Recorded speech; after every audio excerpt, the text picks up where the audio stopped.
Yes, we are.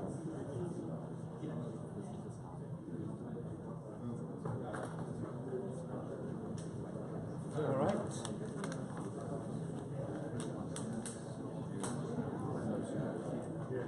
Nobody's watching. Yeah, give us time. As long as it's recorded. Panelists, to your chairs, please.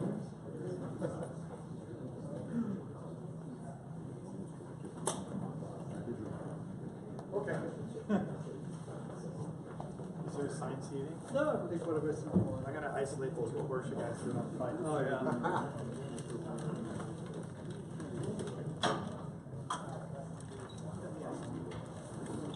Yes, we're fighting.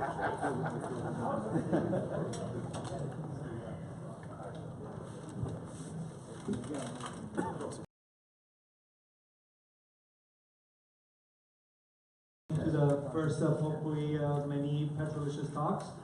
Hopefully you're here because you care about classic cars and not just for the free booze. I'm Afshin Benya, co-founder of Petrolicious, and first I want to thank our friends and partners, Aether, for making this possible, and thanks for their generous letting us use their facility, their beautiful store here for hosting this event. So a big thank you to Aether.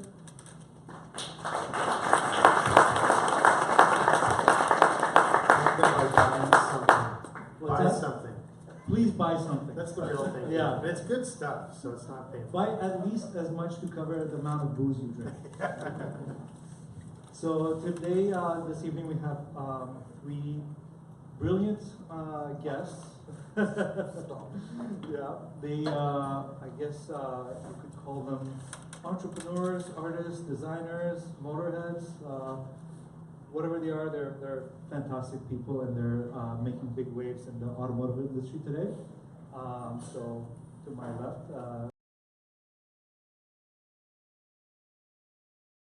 and hi guys. hello.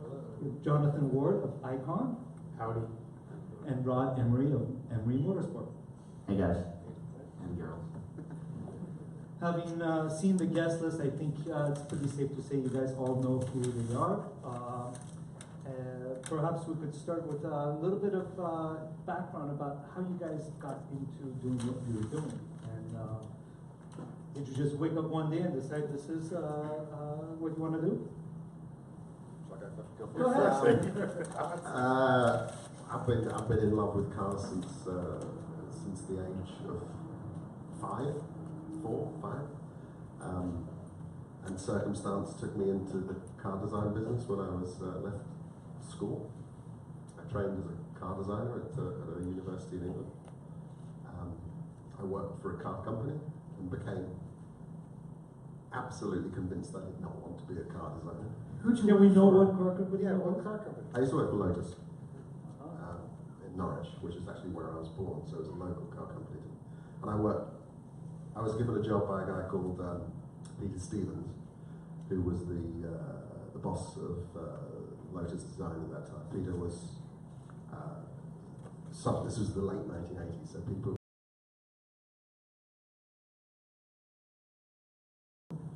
He's a quite fantastic designer, but he gave me a job, and I was working with Simon Cox and Julian Thompson, both of which are some of the most respected car designers on planet Earth. So I got an amazing introduction to what a car designer actually is, and I was adamant I didn't want to be one.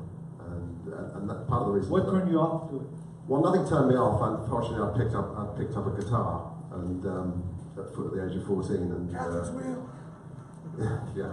So I was in a pop group, and my pop group was doing okay, and we got a record deal, and I was off seeing the world, doing something I thought I wanted to do more. My love of cars maintained through that period, and I think. Is it safe to say it was a love of cars or a love of Porsches? No.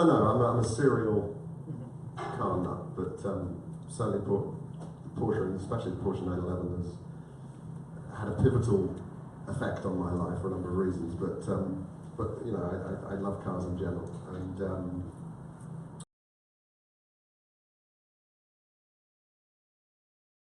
California. I remember arriving in California here in 1991 and being taken to for the weekend by one of the executives at our record company to his house in Malibu. And I remember driving up PCH thinking, the weather's fucking awesome, the food's fucking awesome, the girls are fucking awesome, the cars are awesome, the weather's awesome. It was just it hit me like a ton of bricks that I have to live here at some stage. I just fell in love with California big time. And circumstance, fast forward to 2003, circumstance brought me to Los Angeles to make a record. I had some Porsches in England that I sold. That I built in 2003 with some help of some talented friends, a hot rod Porsche 911, which was the genesis of Singer, and that slowly my musical life left me, and my car life entered me again, and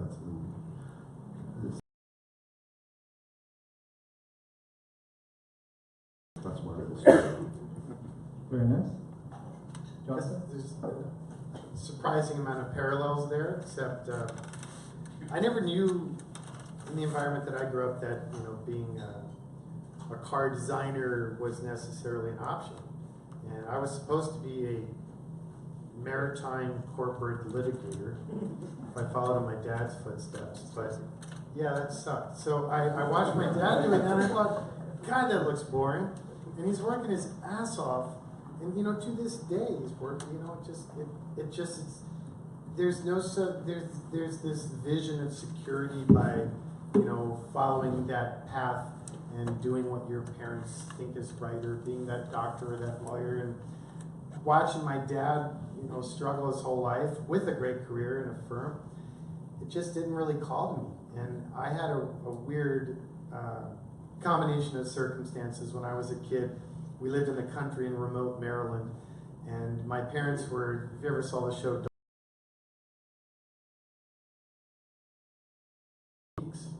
and I mean that. And This is like Best in Show. oh yeah, talk show? yeah, that's the movie I meant to reference. Thank you.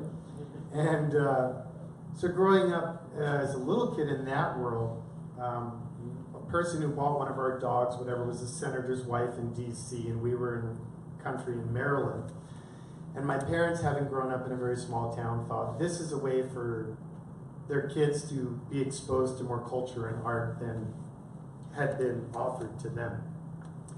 So I went to D.C. to see Mikhail Baryshnikov in his first U.S. appearance at the Kennedy Center in Don Quixote, and went back afterwards with her to meet him. And he turned to me very quickly after we met, and he said, "Do you dance?" Now keep in mind, this is like 1977, and dudes don't dance, especially in the country in Maryland. So I was already getting kicked out of Little League because I sucked, and getting kicked out of the Cub Scouts because I asked too many questions.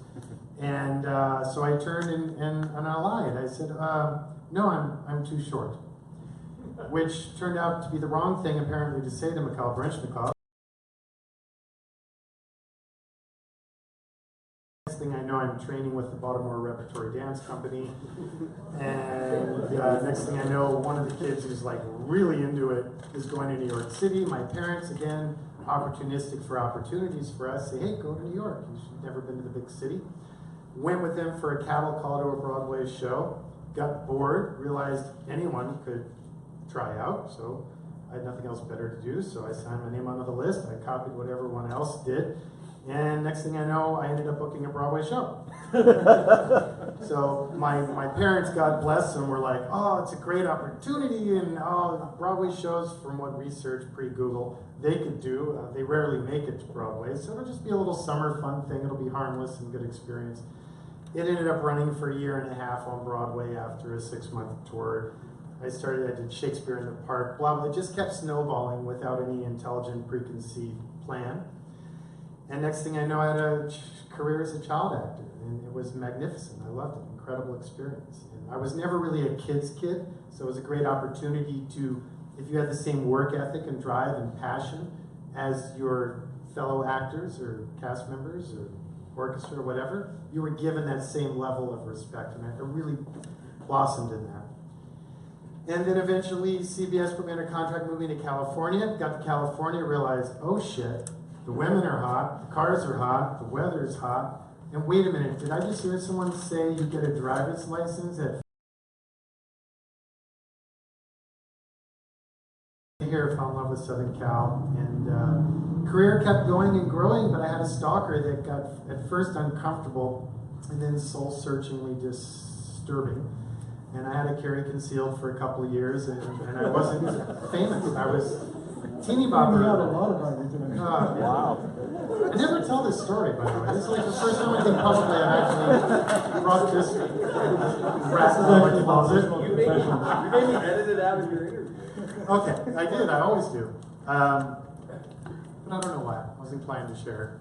So whatever, I'll shut up. Stalker got really, really not cool. Found myself pulling a gun on a production assistant coming to my house to drop off rewrites, and what am I doing? Like, I'm not famous. I have friends that are like legitimately famous, and their life sucks. So if that's the end goal in this career, and creatively, I got to the point where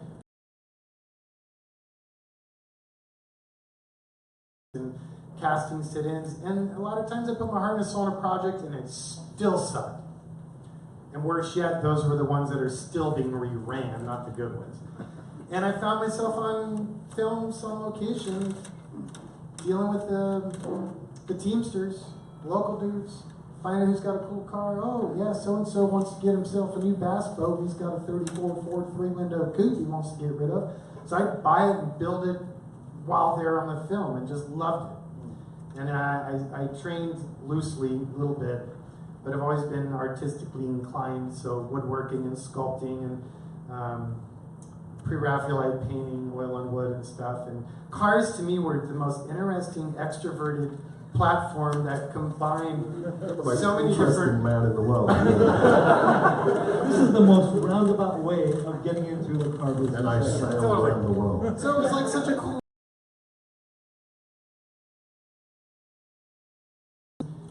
in New York, and being enraptured by antiques and architecture and design details, and I've always been drawn to that and fascinated with decades prior to my own existence. And just started building cars as a hobby, and was in a business class at USC, got into an argument over supply and demand. I said, if you can create the supply, you can create the demand nowadays. It turned into a $1,000 bet, and I had to drive a trackable market up 30 points in 2 quarters. So I had the time and a little bit of cash, and I bought every FJ40 worth of shit in the western US. I'd go on road trips, buy them, and then send my friend with his 18-wheeler around after me to bring them up and bring them back to LA. And I won the bet, but I went back and they wouldn't pay me. Student and my professor, the buggers. But always loved traveling. My wife and I were in South Africa for 2 months at that time, and we basically no intelligent pre-thought, no SWOT analysis, no business plan. We just said, look, we're young, we weren't married yet, we don't have kids. She was in music management, which really meant an overpaid babysitter, and she hated it. We decided, what are we doing? Like, let's do something we love, so every day going to work isn't work, we're passionate about it. So we came home, we both quit our jobs, and we opened up the first company, TLC, and then just been kind of running ever since. And TLC was all about vintage Land Cruisers, very stoically restored, exactly stock, the good, the bad, and whatever, just only stock. And I kind of got bored and wanted to engage more design and engineering, and then started Icon. What a story. Boom. Thanks. All Are right. you gonna talk Well, about one? well, my story is a little different. I wasn't, but you know, I was kind of born into the automotive world, but grew up right here in Southern California in Trabuco Canyon, kind of a dirt road canyon in Orange County. Best way to kind of describe my upbringing was a combination of Bad News Bears and Dukes of Hazzard. I went to a little elementary school where everybody rode horses and kind of going against the grain. when I was 6 years old, I told my dad I wanted a donkey. So thought it was a great idea, you know, they could haul more weight, and but realized real quickly that he didn't like me to ride him to school. I had to drag his ass there, but and when he made so much noise that they made me take him home. So I figured out it was pretty easy to get out of school. But really, you know, growing up in the automotive kind of world, my grandfather was a custom car builder here in Burbank. He had a shop called Valley Custom Shop, and he was really one of the pioneers of channeling and sectioning cars. He mastered the art of making a car look a little thinner, a little more streamlined, and doing it kind of old school craftsmanship style.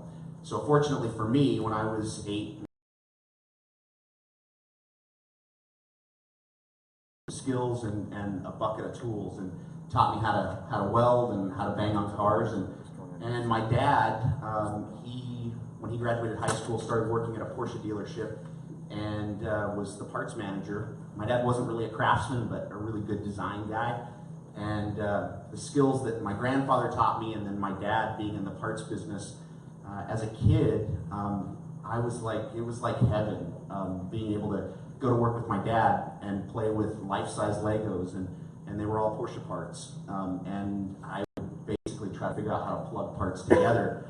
And built my first 356 Porsche when I was 14 years old. I started it, and prior to that, though, I had been racing motocross and off-road raced a little buggy. So I was, you know, racing was really kind of my passion, and I built a little 53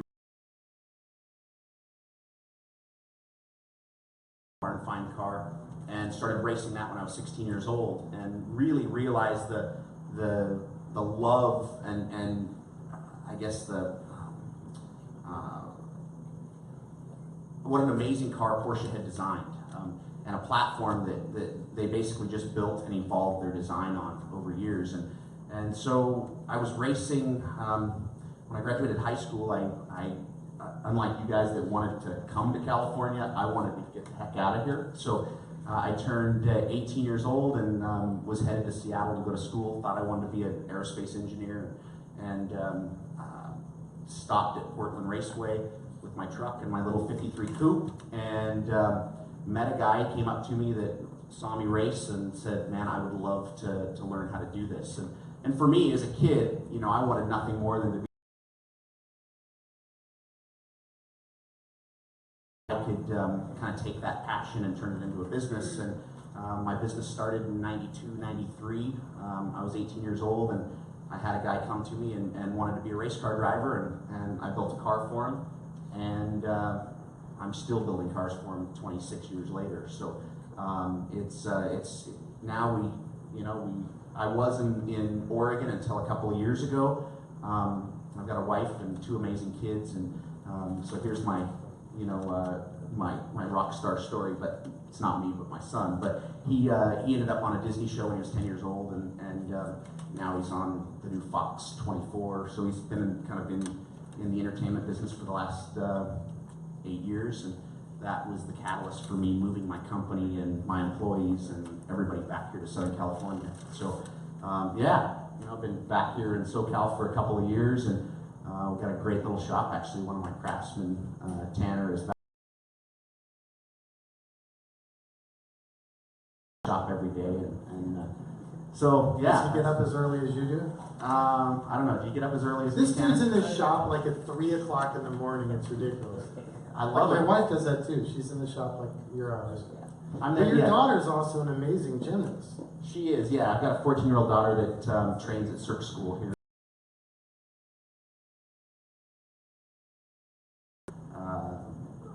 Aerial silks and hoop, and yeah. So both my kids, yeah, they love what they do, and so Southern California obviously is the perfect place for them in what they do. And my wife, she was born in a little town in southern Utah, so Oregon wasn't that much of a change for her, but Southern California definitely was a little different. But yeah, we love it. I'm back in Southern California, and now I get to interact a little bit more with the automotive community. I mean, I've been building cars Oregon The reason I was in Oregon, my first customer had a little potato chip company. You guys might have eaten his chips, kettle potato chips. So when I first met him in '92, it was a little company, and he wanted to go racing, and he was based out of Salem, Oregon. So I planted my roots there and started building cars there, but still building cars for him.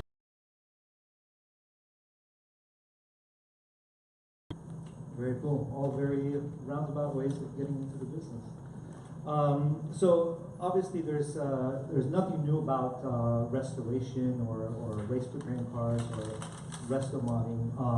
Calling what you guys do that resto mod or hot rodding would be kind of an insult, but what you guys are doing is really unique in the sense that you're creating a new product that is extremely respectful to the original, to the point that you're exalting the original in many ways and almost making it better than the original.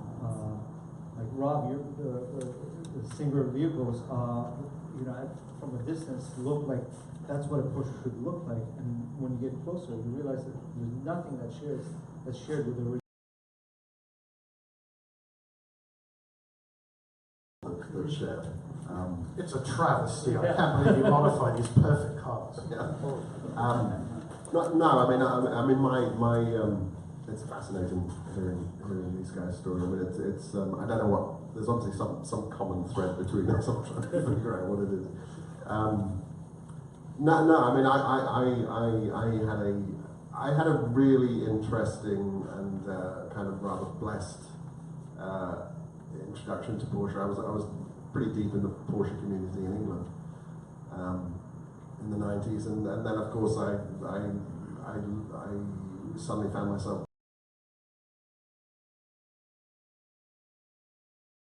in this car that I was telling you about a little bit earlier. I joined a group called the R Grouper, which was started by a guy called Freeman Thomas and another guy called Chris Wegas. Freeman Thomas is an ex-Porsche designer and is now head of advanced design at Ford, but very, very inspirational character, very talented designer. And he started this car club for early Porsche 911 guys who wanted to modify their cars, kind of hot rod their cars. I learned about this club in 2000 or 2001 when I was living in New York, and it was quite alluring to me. I had this vision to build my own little hot rod when I moved to LA in 2003, which I did. Again, the club is, you know, the clique and the guys are close together here in LA. Although it's a big town, everyone knows each other. I was soon in this club. Porsche 911s that had been messed around with.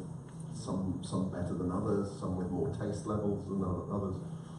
And it was clear that there was this massive, wonderful interchangeability of the parts in an air-cooled Porsche 911. We're talking about a 37, 38 year period of the car where this car was incrementally changed just a little bit each year, just a little bit. Of course, which means you can put the engine from a 1997, 1998 late air-cooled classic Porsche in a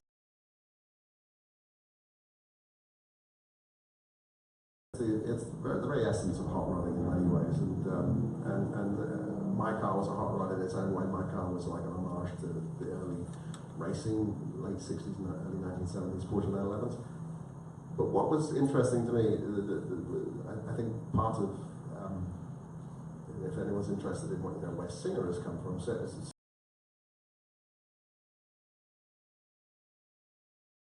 a musician.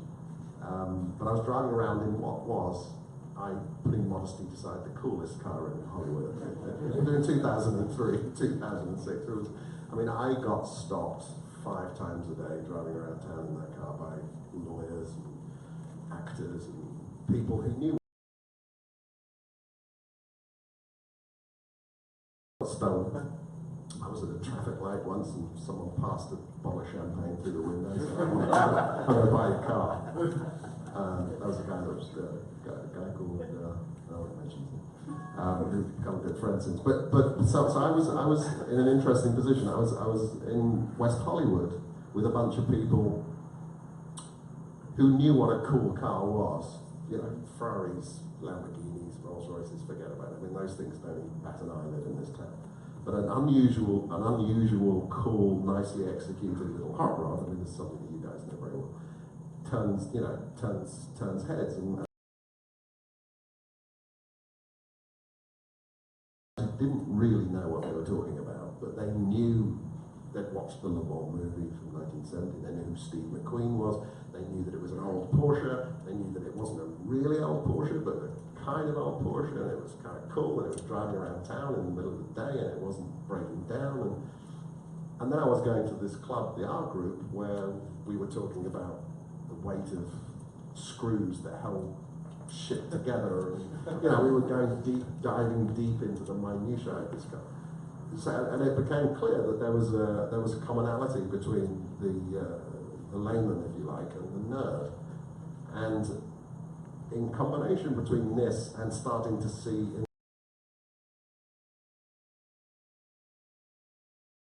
my car on a reasonable shoestring, but we started to see guys coming into the club in 2005, 2006, who'd literally spent $100,000, $200,000 for some of the good shops, especially Jeff Gamrod's shop, Rossville,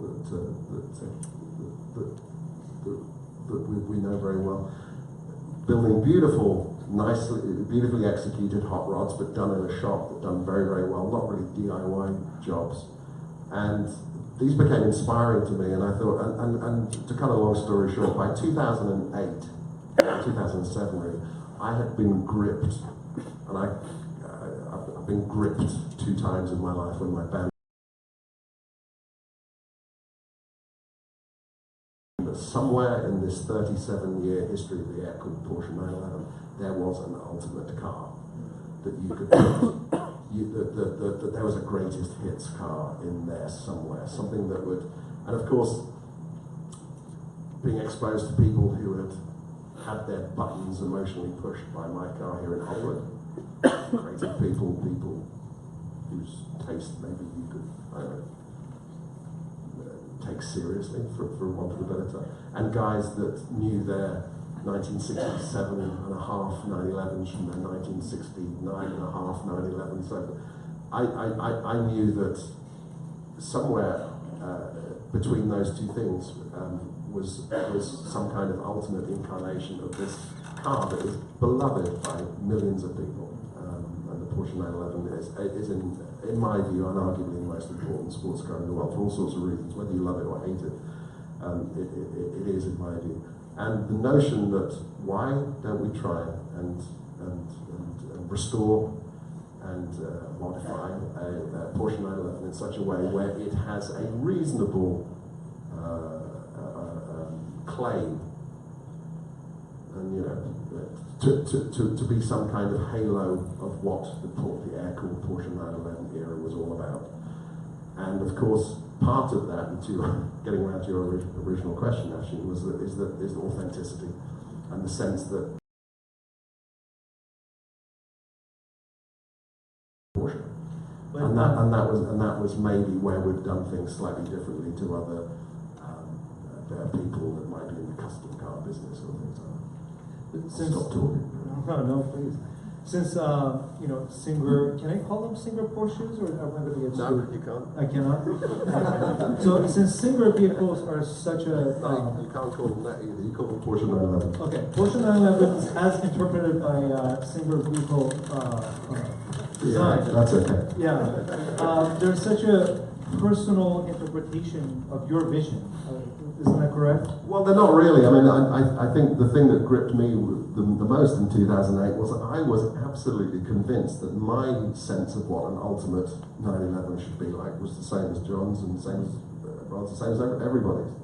And this notion that and I genuinely thought, if I don't do it quickly, someone else is going to do it, because it's a bloody simple idea and it's really obvious, and there are other people trying to do similar things around the world that were not great. And I knew that if I had the opportunity and someone gave me enough money to build and restore a car the way I wanted it to, something good would lead to it. I had no idea what would happen. But you know, rarely I'm an introspective person that thinks that the challenge is everything I think about, but there are a few.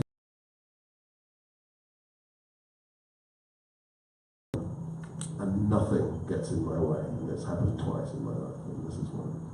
So you're never worried about others not finding your vision of it appealing? You felt that this was maybe universally. Well, Universally not necessarily. Porsche. I just knew good things would happen. I mean, I think the element of something that's good usually divides opinion. Yeah. Exactly. Right? I mean, if it's vanilla, it's like, yeah, well, it's kind of okay. Yeah, but it's not what you want. I mean, if you've got people who love what you do and people who vehemently hate what you do, you're probably onto something. So I think that's probably where we're at. Maybe we have more people who like what we do, and I understand how what we do can be offensive to people. Sure. You know, we're not taking rare or unusual or 64. You know, and we generally utilize old tired cars that are maybe in their 8th or 9th owner. They're falling into disrepair, and there's a genuine sense that maybe we offer these cars a second life, Right. and imbue them with a huge amount of passion. Our team, our team in North Hollywood, very close to Rod Shop, builds these cars so beautifully. We've got a couple of guys here from our team as well. Pete and Blas, put your hands up, guys. These are two of our rock stars who help us put these cars together. And of course we have the Southern California community that where we outsource a lot of our work to. Yeah, I mean, it's fascinating and wonderful. Jonathan, was that kind of the same inspiration for you as well, to kind of create the ultimate FJ or Bronco? Yeah, I mean, I always had, like, okay, with TLC doing them dead stock, and I was like pretty rude about it. So someone called and say, I want to put a V in, and I'm like, go away. We kick them away. Like, no, we only do them dead stock. And then over time, not only did I find that kind of boring and repetitive, but I started looking at kind of backing up.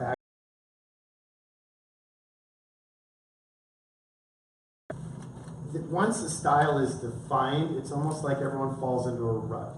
So you're going to build a car. Oh, what are you going to build? Is it pro touring? Is it pro street? Is it hot rod? Is it street rod? Is it rep rod? And there's like all these classifications, which you see in a lot of different art forms as well.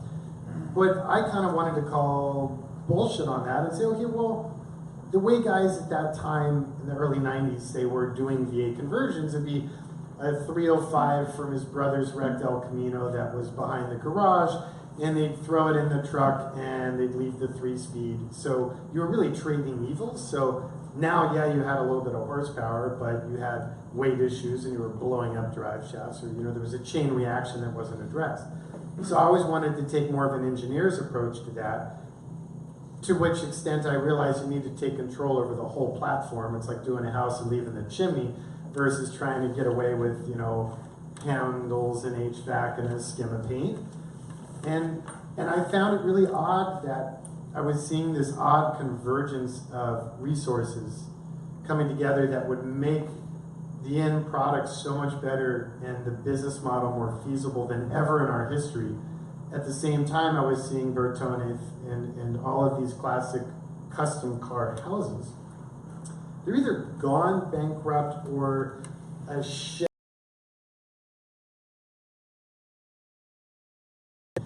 And even like Zagato nowadays avoids taking commissioned single project cars. They want to do the big production and get their licensing or whatever.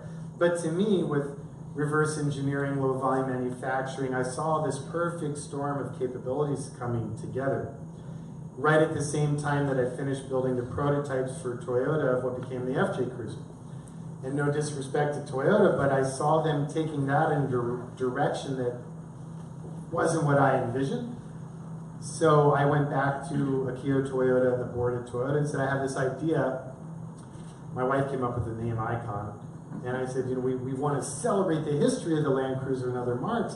and never talk about, oh, you know, these suck, but look how cool ours are, but say that, you know, we're taking inspiration from, I mean, the old FJ40s are arguably the purest utilitarian design I've seen in transportation.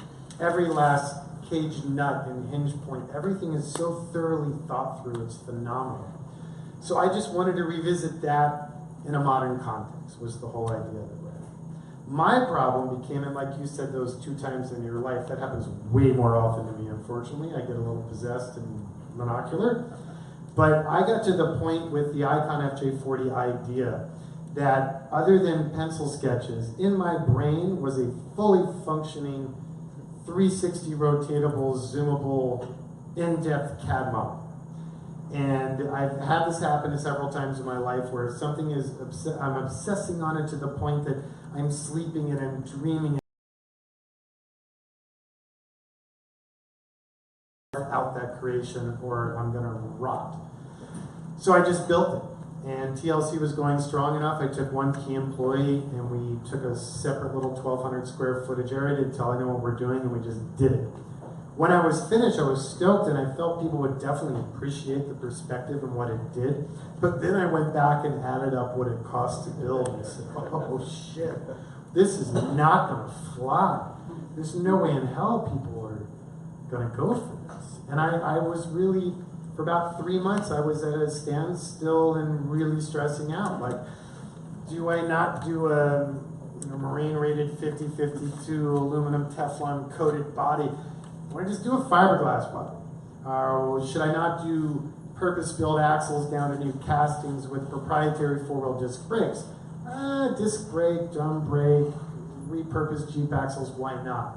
And I couldn't get my head around doing that, since I had made a promise to Jamie, my wife, and myself, and that whole point of doing what we were doing in our lives was to keep that purity and that passion and that love for it. So I reached out to a friend of mine that was a lot smarter than me, that was literally one God, in my opinion. Most people don't know his name. His name's Mickey Drexler. And Mickey, I said, dude, what do I do? So I showed him pictures, said, I'm struggling, but I got this idea, but shit, it's so expensive. And he goes, you're an idiot. Do what your dream is. You'll build a market, and they'll come. And I listened to Mickey. He bought that first one, God bless him. And I just did it. And I've been thrilled beyond my wildest expectation that not only did people embrace it, but they've enabled us culturally to accept no compromise other than the compromises any small business, small volume automotive guy makes, but to constantly push the envelope and make it better and add functionality and add new models. And so, yeah, there's that. The whole notion of build it and they will come is very romantic, but at the same time it can be very dangerous advice to a lot of people. And with 9 out of 10 startups not making it, what do you think was unique in your situation that the whole no compromise attitude made you successful? Well, I think I'm going to argue that we all 3 share it, whether we viewed our creations with our individual perspectives on utility, functionality, and design, for better or for worse. I would also argue that, and I think I got very lucky being, I think I was earlier than you 2 cats in this lunacy, right? I think Rob was you were doing when I was 1990. TLC, yeah, it's about the same with that. But I think we're experiencing kind of a renaissance on the consumer side of people that are tired with conventional luxury, or the veneer of the 2-page shiny ad or the celebrity endorsement. People are calling bullshit. And I think more and more people still want something that's unique and expresses their personality, their success, their opinion, their locale, whatever it might be. But I think we all owe a great bit to having honored, not because we were, at least in my case, that smart, just I had to create it. So I think by keeping a product that communicated a very specific opinion and passion was the groundwork for us growing, and we're seeing that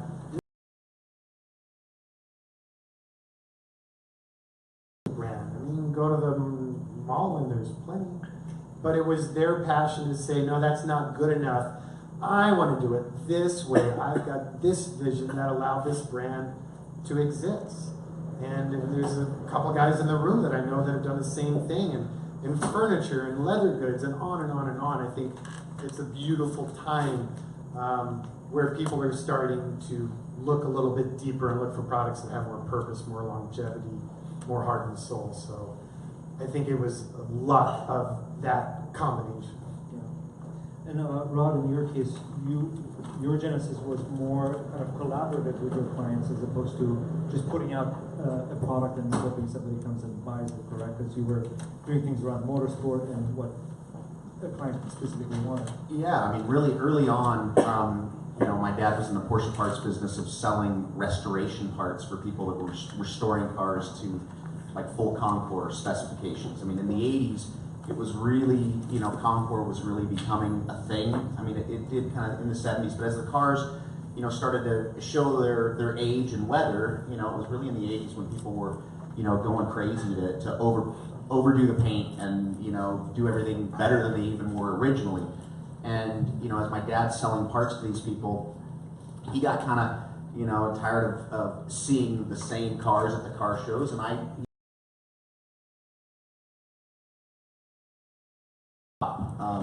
we had about 1,000 square foot little parts room, and every day after school I'd be there. And my dad wasn't necessarily a welder or craftsman. He's an idea guy, but not somebody that had his father's skills of you know, fabricating.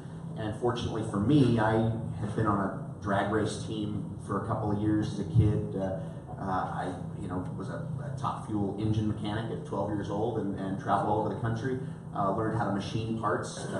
You know, so I was just, that was my thing. And so my dad would pull a little 356 into the shop and say, Rob, let's trick this thing out. And you know, next thing you know, I'm lowering it and I'm pulling the hubcaps off and polishing the drums with them, and we're putting fog lights on it and hood straps, and all of his customers and everybody around are like, what the heck are you guys doing? And really, we were pulling kind of design cues from what Porsche was doing in the 50s and 60s on their, you know, rally cars and race cars.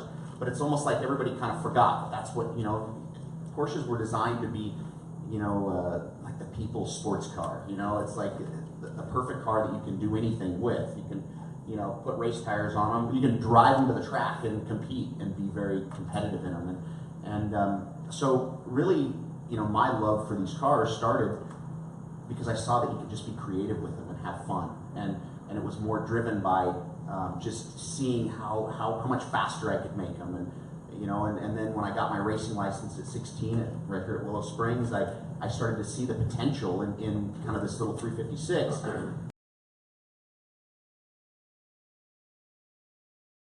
Of design from these cars, I was like, you know, why can't I take, you know, brakes from a, you know, newer 911 and put them on a 356? Why can't I take a rear trailing arm from a short wheelbase 911 and modify it and change the transmission and put a 5-speed in a 356? You know, so it was just kind of that evolution of seeing how I could tweak things and make things better. Unfortunately, the races wouldn't allow that type of modification. We had to stay within a certain kind of framework, but my customers that I was building race cars for, like in the 90s, they were like, man, you know, here I'm, you know, winning races in a little vintage 356 with 1600cc pushrod motor. Can you take a 356 and evolve it a little bit more so I can have that driving experience on the street? Give me more horsepower, make it handle like my, you know, 911 RS. And I was like, absolutely I can. You know, so it was just kind of this continual evolution. And in 1998, so up until 98, I was mostly doing cars that were rally or race inspired. And then in 98, I was freshly married, and my wife and I were like, you know, let's build something that's just gonna kind of really throw everybody for a loop. And so I had a really rusty 356 Cabriolet, and I said, you know, I'm gonna change every single inch on this car, but do it in a way that people can't necessarily pick out what I was doing. And I'm gonna use parts from every year of Porsche that I can possibly find. And so I put rear trailing arms off of a front engine 944 Turbo S. I used big, you know, Brembo calipers off of a Turbo S. I used a 911 transmission. The wheels that I use, you throw them away all the time. everybody just kind of like ignored. And I pulled it out, and I'm like, that's perfect. It looks like the old Glockler or early Spider wheel.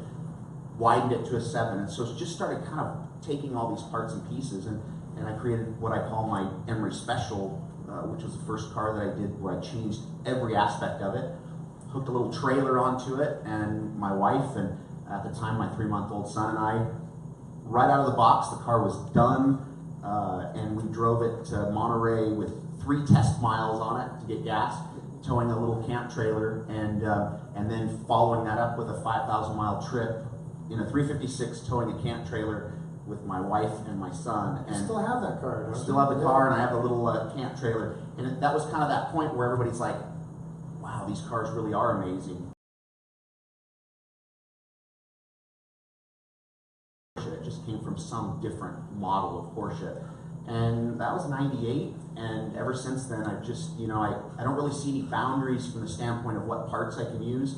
You know, right now I'm doing one car that's similar suspension to what you put in the Singer cars. It's all 964 coilover suspension, and it's all-wheel drive. So, you know, it's just taking parts from a 2002 twin turbo and just modifying them and making them work. But all staying true to something that looks and feels as if Porsche did it, because it's all Porsche parts. They're just kind of reconfigured.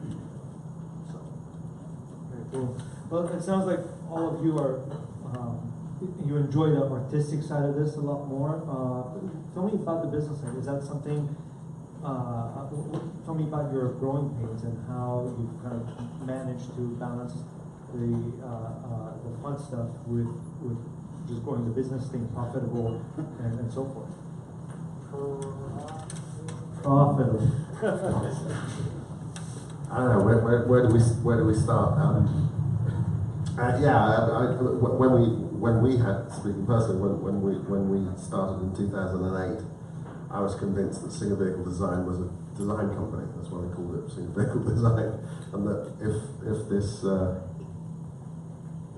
this idea that we'd dreamt up was going to have any legs, someone else was going to do the work, and I was going to be in a pristine white room with computers, and I kept looking over my shoulder and goes, well, where are they then? Who's going to do this? And there was no one to do it, so we did it. We had to do it.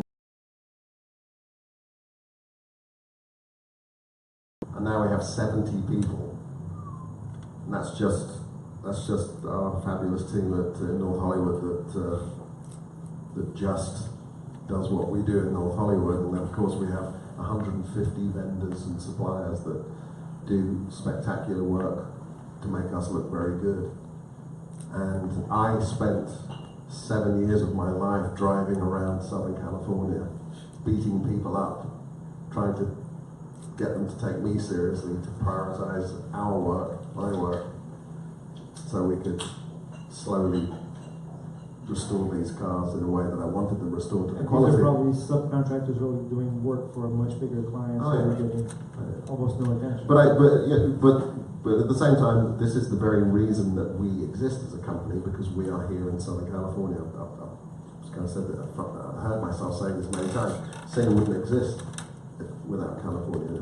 We are a product of the optimism, the can-do spirit, the car culture, and of course, most importantly, this amazing cottage village industry in Southern California that knows how to do spectacular work because of the car industry, because of the hot rod legacy, because of the aerospace industry. So you've got amazing engineers, you've got amazing mechanical engineers, you've got amazing platers. But why can't we find a good body shop? Painters, anodizers, you know, everything is here on our doorstep. We couldn't do what we do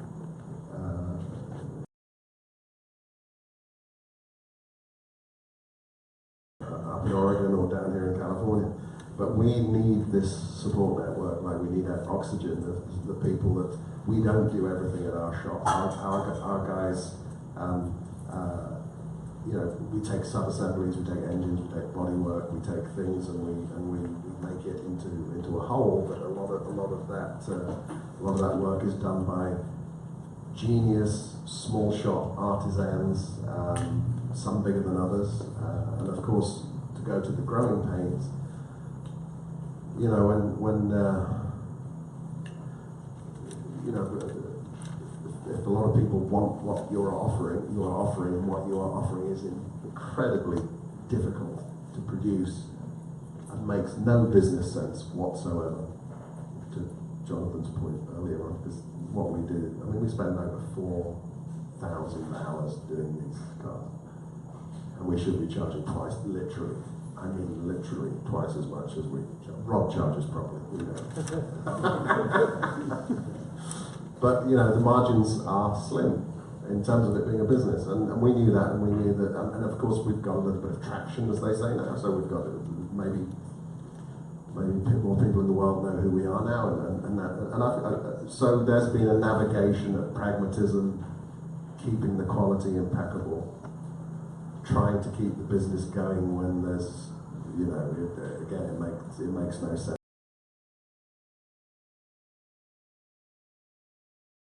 And then, of course, we have to look to the future and balance that. We have to balance our overheads with the number of guys and girls we have working with us, and how much marketing. I don't use it like that word, marketing, but I guess we do some marketing in our own weird way, and it becomes a big balance. And so I find myself becoming miserable. I'm making myself miserable even talking about it.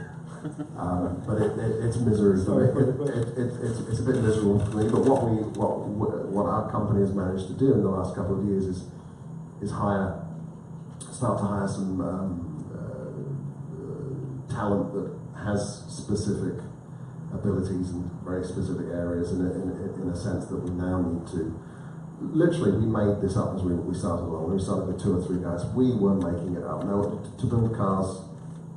To restore and rebuild these cars to such a high degree and such a high standard, again and again and again, there'd been no thought in my mind on how that was going to happen, and no one's written a book about it. Plenty of people. I mean, Rob does 12 cars a year.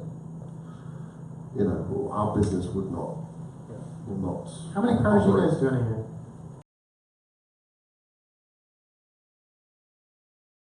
We've delivered maybe 25 cars this year, and that needs to. We've got a lot of cars to build now. We have a lot of cars commissioned, and we want to obviously not leave those guys waiting for months and months and months and months.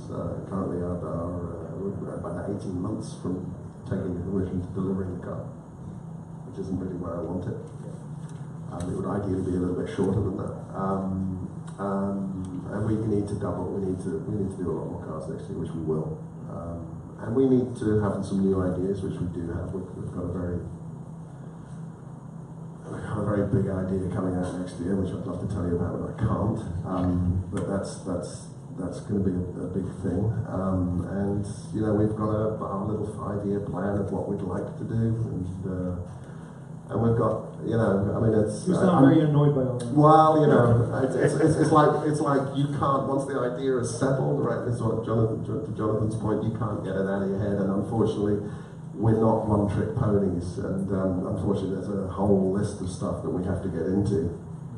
Not that I want to get into, of course, but I use the word "have to" because I know I have to, because you know that vomiting out your get it out of there. Onto the road kind of thing. There's you know, I empathise with that totally. And there's a bunch of stuff that we want to do.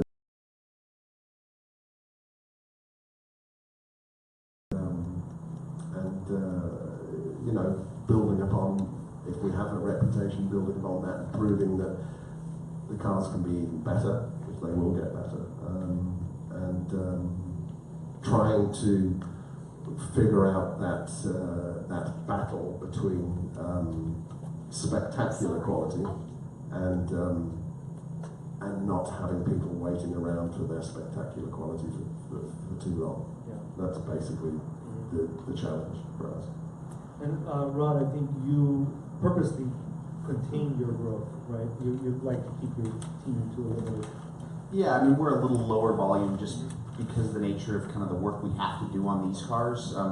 The nice thing about, like Rob said, you know, he chose the perfect 911, which, you know, it's a galvanized chassis. They held up really well. The 356s that, you know, I mean, we do you know, 9 356s and 1 911. So we do very few 911s. But the 356s, you know, they just didn't weather the storm quite as well. So there's a lot of rust repair, a lot of you know, sheet metal work that has to be done just to get the foundation back where we need it, so that we can then start being creative. And you know, so it's a lot of restoration first. And so we have to, you know, kind of manage the you know, the cars a little bit differently, and keep the volume down, because you know, really for us, you know, the challenges, I mean, we all have, you know, lots of challenges that we deal with, and for us,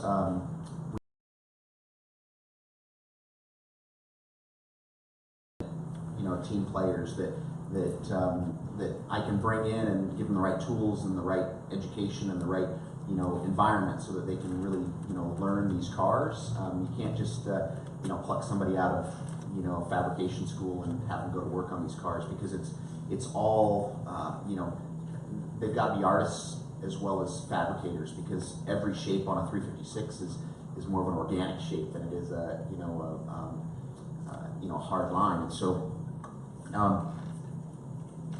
I'm in the shop every day.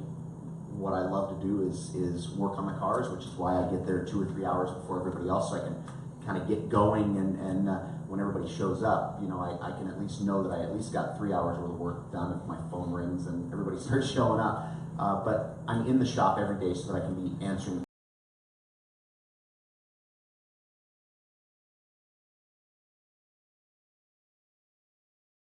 the customers waiting too long. I mean, we're in an instant gratification society. Everybody wants it today. And unfortunately, when you're building cars like we do, every nut, every bolt, every component is restored to as good or better than it was originally. And so it just takes time. And so it's always managing that, you know, that expectation of time, and the sub-trades that we do have to utilize. When we don't do paint in-house, so we just, because we don't do enough volume to justify the you know, the headaches, the environmental headaches of doing paint. In Oregon, we did everything except for the final assembly on the engine, and that's why we were able to operate.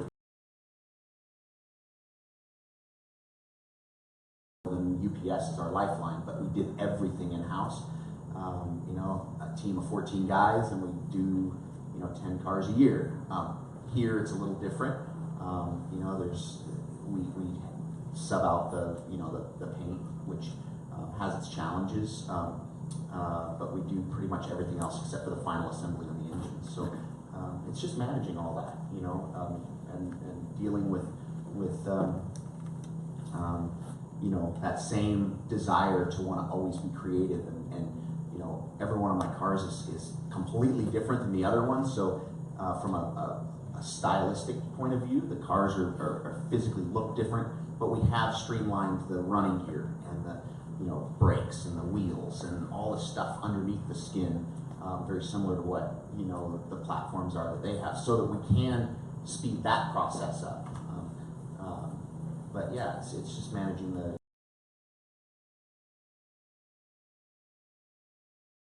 and passionate guys that, you know, and girls that want to, you know, get into this type of business, because let's be honest, you know, the schools and really society, although I think that social media has kind of spurred new interest in craftsmanship.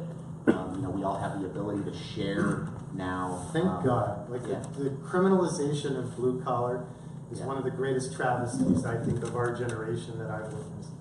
You know, we have such a hard time finding talent, and I think Social media our has government changed and that. our educational system has done us all a significant disservice by thinking everyone should fit into a doctor, lawyer, Wall Street sort of silos, you know, and disregarding even, you know, being a plumber. Oh, here's a plumber. Well, there's plenty of plumbers pulling 6, 7 digits who Yeah. run a good business, and sort of culturally our disengagement with blue collar at large, I think, will be our undoing if we do not collectively restore those skill sets and that respect for those skill sets. Well, yeah, and platforms like Petrolicious, you know, give give the viewer, the people out there, the world, a glimpse into what we.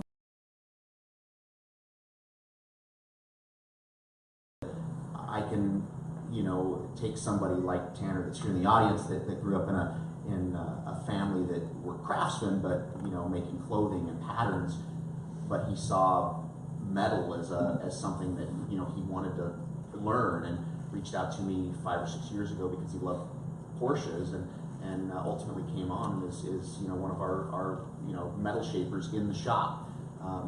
If it wasn't for social media, I don't know that I would have ever had an opportunity to find somebody like him. And in fact, half the guys that work in my shop, people ask, what is the characteristic or quality that you're looking for in somebody? Is it education? Really, it's passion and desire for making things in these cars, and the willingness to want to learn, the skill. And social media allows us to kind of find those people and that we wouldn't normally. You can't put an ad in the newspaper for to accurately describe what we're looking for, but you post some pictures on Instagram, or a video comes out, and somebody sees that and says, "Man, I would love to use my hands like that," and all of a sudden it's made that blue collar work somewhat glamorous again. Back in the day when these aerospace companies that really built this, the San Fernando Valley, there was real pride in the work that they were building, the stuff they were building, and I feel that, when I walk into Rob's shop and I go and see Chad and see some of the guys, there's true desire and passion for what they're doing. Come into your shop, same thing.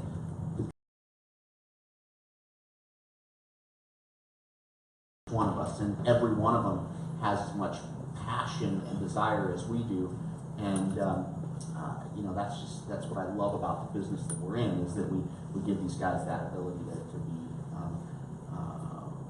creative and do it in such a cool, gratifying way. Sure.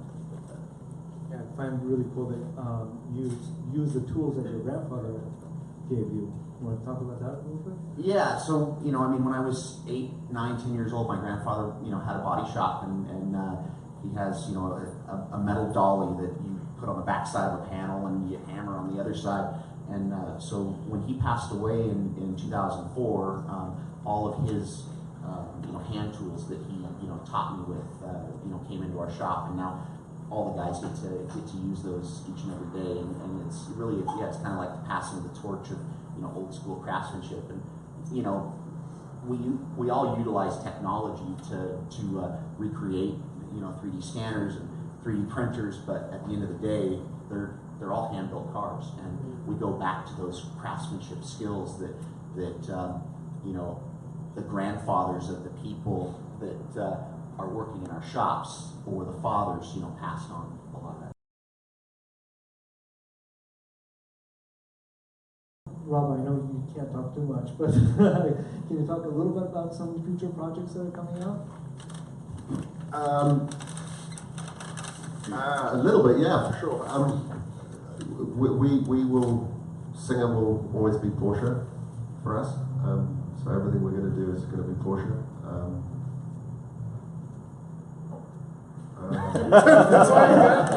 Narrows it down. Any transaxle? Any? No, I 28s. there's so much opportunity to within everything that Porsche did, of course. I think I'd certainly say that I think we're scratching the surface of how much we can re-energize maybe the memories and the heritage of the Porsche 911.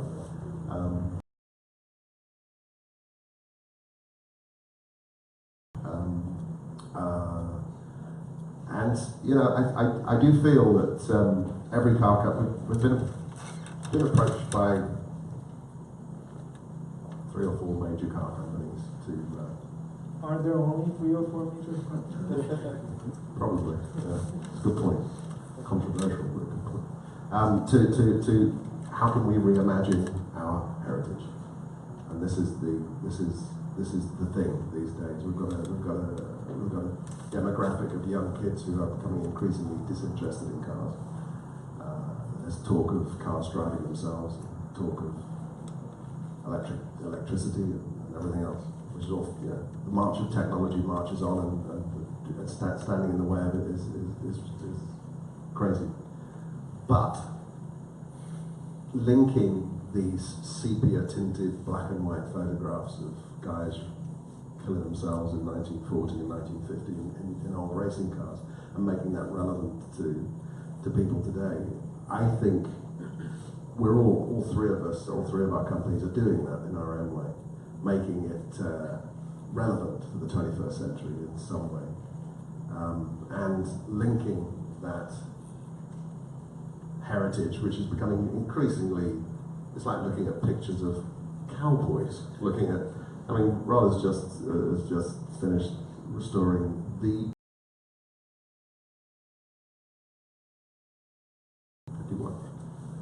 and he's made it sexy, and it's gorgeous, and you see it, and you know, and all the skills that his fabulous team put into it. It's relevant. It's 21st century. It's happening right now. It's been used. There's a little bit of technology went into it. A little bit of old school artisanship. Well, a lot of old school artisanship went into it. And what it does, it's a shining light on what Porsche did 60 years ago, and that's every major car company needs to get their head around that. And I do think we are providing a service in doing that. And again, as long as it's done with honour and respect and a deep understanding, which I feel all three of us have. Another thing we have in common is a deep, passionate understanding of the animal that we're attacking.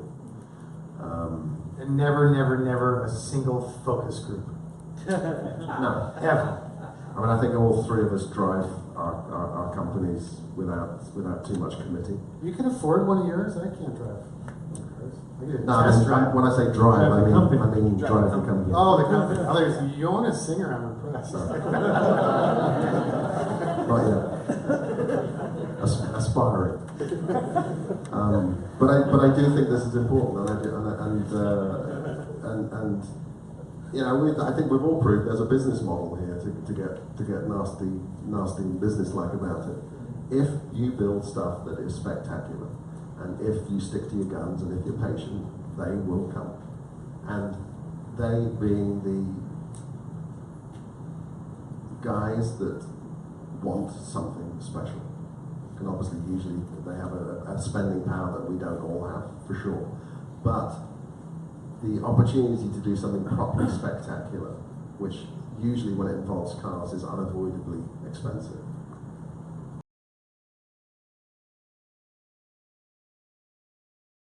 Both these guys have it too, is that despite the fact that all our collective work is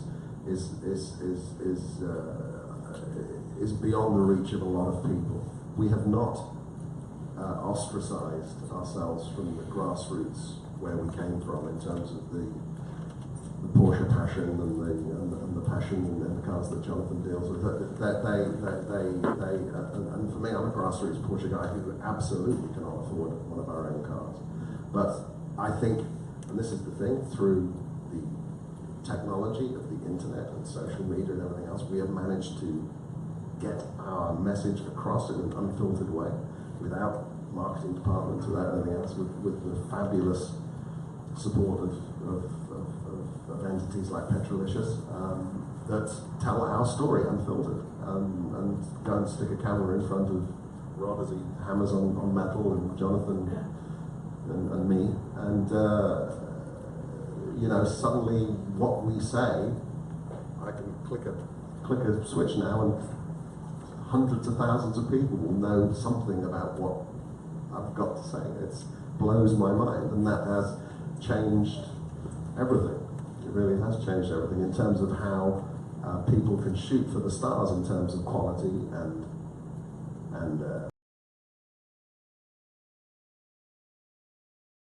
thinking outside the box, all those cliches, they can actually come to the fore now and have a chance of success. And I think Singer wouldn't be here without the internet and technology.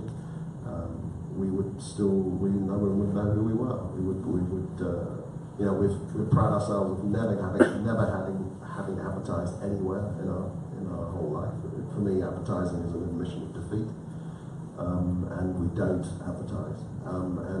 We feel we don't need to advertise, and we shouldn't advertise. Yeah, you create something spectacular and throw it in the store. And it's a word of mouth thing, and it's an insiders thing. I think we all have an insiders thing. If you don't know what it is, that's okay. That's if part of the fun, that it's not for everyone. Just looks like an old SUV or an old 356 or an old 911, that's fantastic. That's success, I think, for all of it. Oh, it's one of those. No, it's like an old Porsche. Great. Oh, it's one of those. Hang on, it looks a little bit different, and now it becomes an insiders thing. And I think that's part of the attraction of it.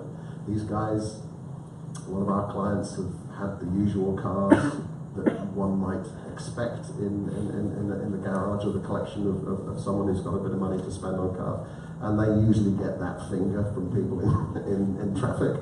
And with our cars, they get that finger, and it's like wow. And they have to have conversations with people at gas stations, and we've had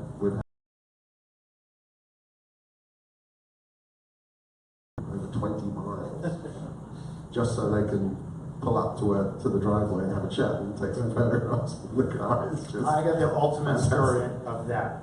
So I was driving one of the derelicts. So we build these cars, if people don't know, but so we have like production models, the FJ, the Thriftmaster, and the Broncos, and then because that wasn't stupid enough, I started doing these complete one-offs that are just all the engineering has to be dealt with on that singular project. But they're called derelicts, and they look like this, but they really go. And in my own neighborhood, I was driving one of our derelicts recently. It was a 50 Buick Roadmaster convertible, and it's a monster. So I'm going through the crosswalk with the Turbo Boulevard, and this old lady starts crossing across the street, like cane in the whole 9 yards, right? And she looks up and she sees the car, and she starts wagging the cane at me and coming at me.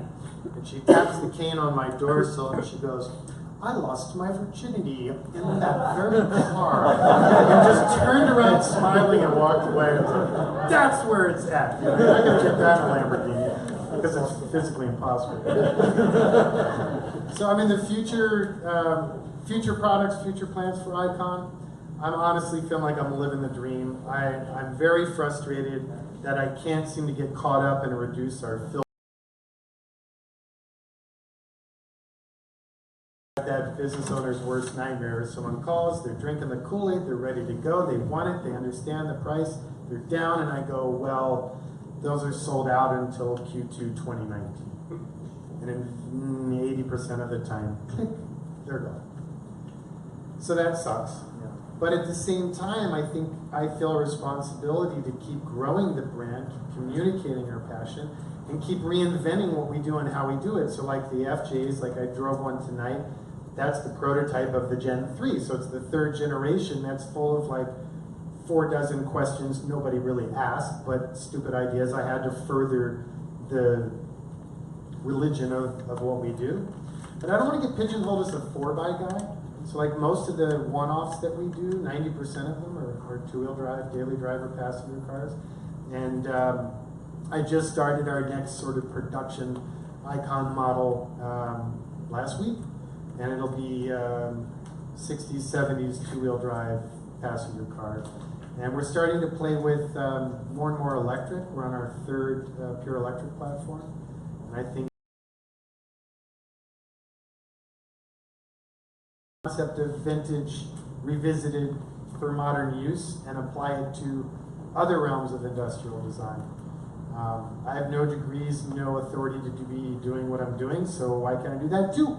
So I'm playing, doing a small furniture effort with my friend Davide, who's here, and I'm a major watch geek, so same kind of kept me up at night design concept for a watch that I need to execute, and hopefully people will buy them. And yeah, so I keep spreading out. Looking forward to that. Rod, any future projects for you? Yeah, I mean, we 5 years ago, Rob talked about the 51 356 SL that we just restored, which was an amazing project and an honor for me to be able to bring into our shop and have my team work on with me, because it was, in my opinion, one of the most historic Porsches, and a third of the car was erased or cut off and thrown away in 1952. So we had to figure out a way to be able to recreate the 25% of the car that didn't exist anymore. And so it pushed me because there were no bucks or no plans or so it pushed me to be able to learn new skills and to leverage new technology. And so I got into 3D scanning and 3D design and large format machining and all this other kind of stuff that I had never had access to or played with before. And so 5 years ago, I started kind of digging into that world. So it opened up to kind of my mind to kind of something new, and we've been applying some of that into a few of the cars that we're building right now, where we scanned a 964, portions of a 964 tub and a 356, and figured out where we could blend and merge those components together, and that is now resulted into a 356 that has all-wheel drive running gear, and that comes out of different versions of Porsches, and so by utilizing and leveraging technology a little bit, that stuff that I used to do when I was a kid in my dad's shop of trying to figure out how to plug stuff together, we can speed that process up a little bit more, and look at Porsche's range of components and parts from 1950 to 2017 and say, what parts can I plug together to make the cool Lego creation now. And that's when I built my Emory Special in '98, I used parts all the way up to the 964. So to tell you what we've got coming up in the future, most of what we do is 356 model Porsche parts into my lovely little shapes of 356s. And you'll also see a little bit in the future some influence from my grandfather's stuff, the early Ford custom car stuff, kind of mingling its way into my shop. But yeah, so Porsches and Fords, but yeah, good stuff. Very cool. I know everyone's anxious to get a drink, but just wanted to give an opportunity to ask any questions from the audience, if there are any. I want to ask a question for Rob. Why do you use the 964 as the platform? Rob, why do you use the 964 as the platform? That's a good question. We use it for a very specific reason. It's got 1 foot in 1965. When the Porsche 911 was born, 1964. When the Porsche 911 was born, and 1 foot in the almost in the 21st century. So it's got all the traits of a classic Porsche. Engine in the back, air-cooled Porsche 911 shape, but it has a very stiff chassis. It has a chassis that's galvanized. It has a spectacular ABS system on the car. It has a beautiful power steering system on the car. It's just enough relevancy to not. The problem getting an old Porsche 911 that I've owned many of them and I adore is that as we get further into the 21st century, they increasingly feel like antiques. In many ways, that's their charm, that's their pleasure. The 356. In many ways, I think both me and Rod are making these fabulous old Porsches a little bit more palatable for the 21st century in what we do, but while still keeping the essence of what those original classics were and not diminishing them. And I think the Porsche, the 964 model,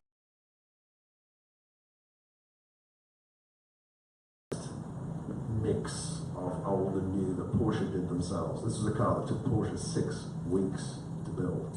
This is why Porsche were on their knees in the 1990s. And the subsequent car that followed the 964 was the 993, took 2 weeks to build. It was the early sign of resurgence for Porsche, and Porsche slowly dragged themselves out of a difficult situation because they were making hand-built cars. So we are taking hand-built cars. 6 weeks, I'd kill for 6 weeks. For an OEM, that's not great. To take 6 weeks to build a car. So yeah, it's the perfect platform for us between old and new. And the size is the same pretty much for the old 901? Yes. Well, the wheelbase is a little bit different, but the 911 is pretty unique. There are some cars that went through, the Jaguar E-Type went through endless iterations from over about 15, 20 years. Porsche 911 wipes the floor with them from 1964 to 1990. Right? I mean, it's unheard of. It's absolutely unheard of. And the Ford Mustang went through iterations, but nothing like this. So yes, so there's a massive amount of commonality, and this was the opportunity for us to do something again that celebrated what I consider the best sports car company, the best car company in the world, which is Porsche. I mean, an unusual company, a Teutonic, conservative, strange in a good way little company that produced this genius of this car as a result of the 356, and it just kept building it. Kept building it and building it, and that's worth celebrating. And that's I like to think. People ask what if I'm introducing someone I haven't got a clue what I do. They say, what do you do? I said, well, we celebrate Porsche's heritage, and that's what we try to do. And I think Rob does the same thing. And the 964 is a bloody good place to start. Any other questions? Question for Jonathan. Is there any platform as far as like your one-offs, aside from derelict and the icons, is there any platform or body style that you just will not touch? Oh yeah. Question is there any platform Yeah. that you would not touch? Well, the reality is we build. Perspective is so important to anything that we put out there needs to kind of reflect our passion and DNA. So some cars are structurally prohibitive. So for example, in US manufacture, generally 1937 for most manufacturers is as early as I can go, because earlier than that they were built like boats with a wooden substructure, and then literally this sheet metal is hammer and nailed onto a wooden substructure. So putting 700 horsepower and four-wheel independent suspension under that is not likely to turn out very good. And then stylistically, I mean, I wish we had more time, because this is a question I would have for these dudes. Is it a monarchy, or is it a democracy, or is it a monarchy thinly veiled as a democracy? Because I'll stand up and admit I'm the latter, because if someone calls and they want to do, I hope no one here, I don't know, pick a car. 69 Camaro, and I wanted, it's like, well, it's been done a billion times, and like, personally to me, like, you know, the first focus group in automotive was the Edsel, and that didn't work out so good, but they kept doing it. And I think by the time you get into like 63, 64, a lot of the continuity in the designer's vision is so watered down by the pencil pushers and the Wall Street angles of the business that if it's a not a very exciting or unique platform, I'll pass. You don't like focus groups, do you? Do you remember what Henry Ford said? If I'd have asked the people what they wanted, they'd have asked for faster horses. You know what's funny? Edsel It's such a brilliant Ford cuts to the very nub of what you know. You follow your faith and you follow what's in your Edsel heart. said the correct version of that quote from Henry. I'm sure I screwed it up. No, you said the one. Shit was the rest of what he apparently said. But anyway, so yeah, we try and make it unique platforms that, you know, I'd rather do the wagon or the four-door or something that people haven't seen done already a billion times. And generally I like to stay sort of Korean War back for the most part, because I find the platforms are more honest, and there's more honesty in the materials, and they lend themselves well to what I like to do. But that being said, I got talked into doing a Caprice Classic. Thank you for not calling me out on that. But that we did because it was a great client and it was an incredible challenge. And the client came to us with a very specific shit list of crazy James Bond content he wanted in the car. Other than that, he said, all right, here's the deal. I've worked with you before, I know what you do. I'll leave you with one mandate and this laundry out of my lane. And we're like, oh, that's kind of cool. So he then stepped out and let us completely geek out on this car. But that being said, we've had several requests to build more of those, and we're not going to do any more. Because at the end of the day, it was still a plastic, fantastic 90s car. It was like a snap-together kit. No matter how much Corinthian leather and CNC this and that I put on it, there's still a question of the integrity of the base platform and how far I can take that. Cheers. One last question, if there is any. Yeah, I'm just curious because there's so much demand for the products that you guys make. Does sourcing these base cars become a problem ever? Sure, immediately. Does sourcing the base cars become a problem? I think we're a victim of our own successes in that, as well as popular culture generations getting to a point that particular car of that era that they couldn't afford when they were younger, or the girl that got away had, or the cooler guy in school had, or whatever it might be. I mean, when we came out with the Broncos, they were already cool. People dug them. But we won the GQ Car of the Year, which we didn't even know we'd be eligible for. And the demand grew so quick for them that today, yeah, it's a train wreck. It's a train wreck from a couple different angles. I literally am paying triple today what I paid for them 4 years ago.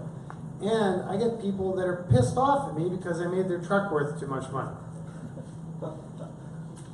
Yeah. Sure. Ron, Yeah. you're certainly guilty of that. But with the derelicts, I pick such weird freaks that isn't a problem because we're always, the target's always moving.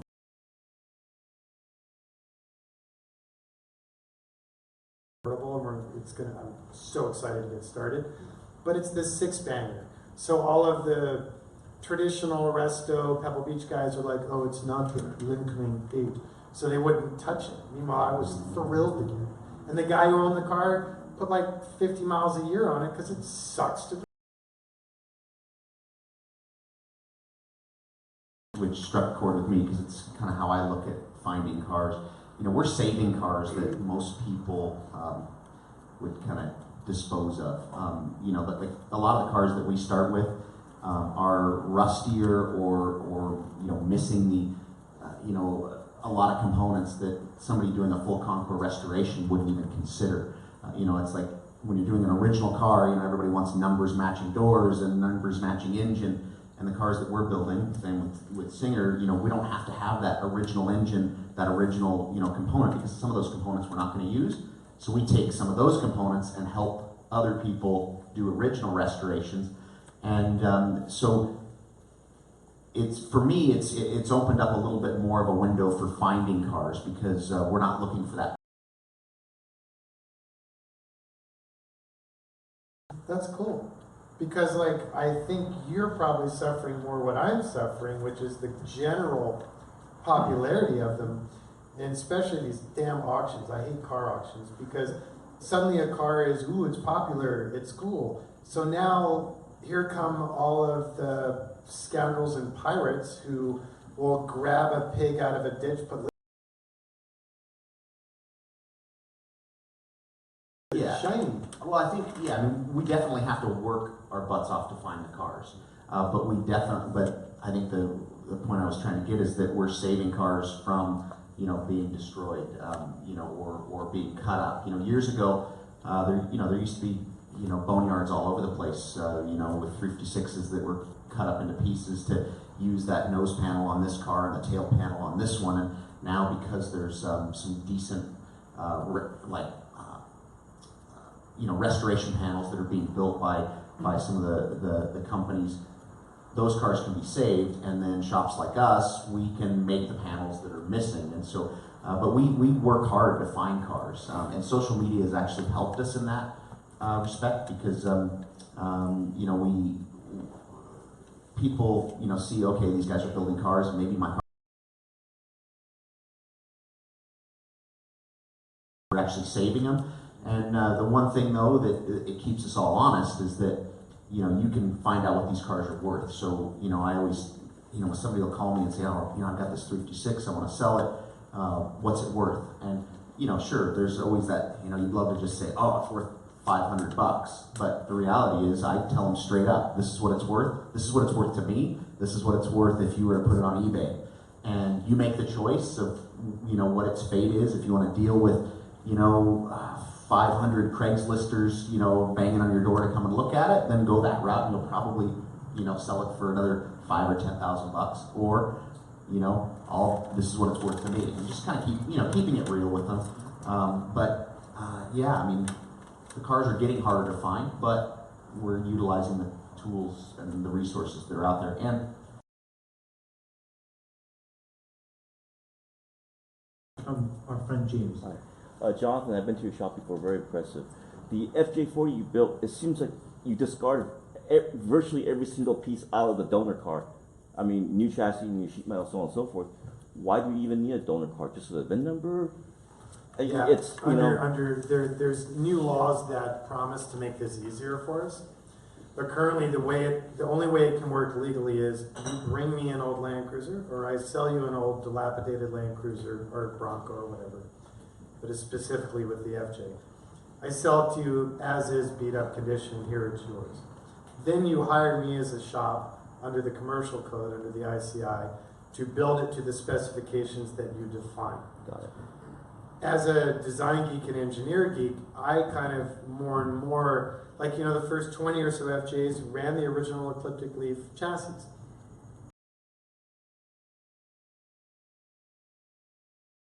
And so on and Yeah, so the power forth. and, you know, double C channel, they're a little spaghetti when you torque them. But with the leaf spring, Toyota counted on that spaghetti to get the last 10% of flex, just the whole car would flex. Well, now with the engineering, not we, but we have the ability to do that in the armature and the coilover suspension, etc.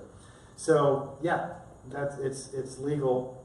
We have to start with an original car, and I still do have to maintain a percentage of content from that car, which frankly is a pain in our butt, and we do it. Now I've moved forward, and I have 100% engineering control on that and our other two production platforms, so we could create the entire vehicle from scratch. The big limit there, which is really frustrating, is the quality of the aftermarket body assemblies that are available.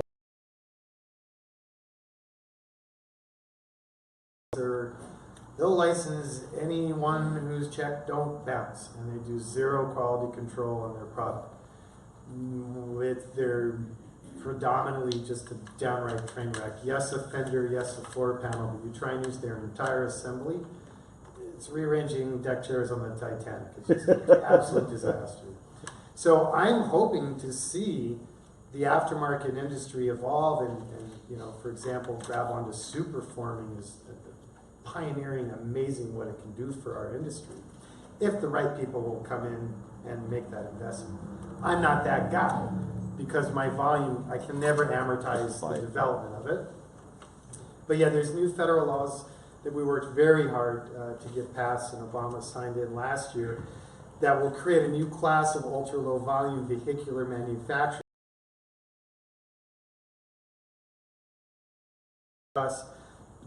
We don't know yet because all the various bureaucracies are still figuring out what will be the process we must follow. So until then, we're just keep doing it the way we're doing it. And I want to go that route long term. Thank you. Well, thanks so much, guys. What you guys are doing is truly an inspiration, and I think I speak for everyone that we all wish you a lot of success. Thank you. And thanks again to our partner Aether for making this possible and for hosting us here. Thanks so much.